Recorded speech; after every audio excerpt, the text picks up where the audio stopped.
You have performed the initial installation of Solaris on your SPARC M system. You notice that some packages, like SunVTS, are not currently installed.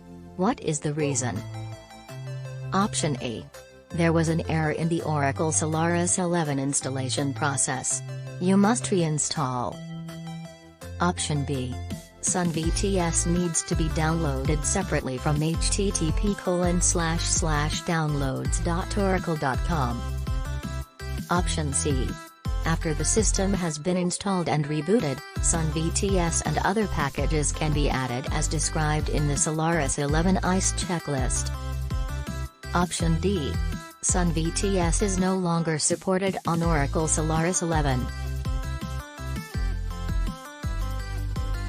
The correct answer is option B.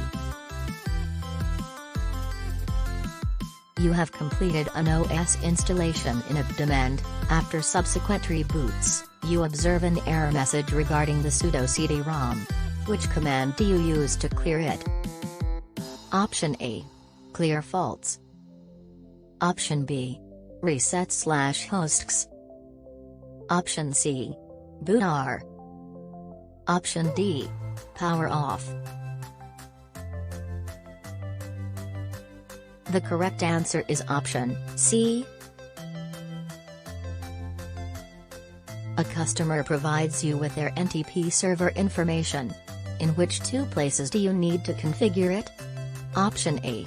SP. Option B. SPP. Option C. OBP. Option D. Solaris. The correct answer is option B, D. Which three statements are true about the SPARC M server power grid connection? Option A. The server is designed to be powered by two utility power grids. Option B. You must connect three power cords, AC0, AC1, and AC2, to one power grid, and connect the remaining three power cords to a second power grid, AC3, AC4, and AC5. Option C.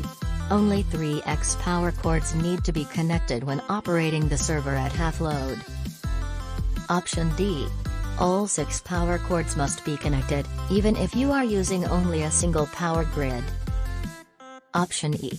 With dual power feed setup, the first set of 3 power cords connected to the server are used to supply power, and the second set of 3 power cords are in standby mode.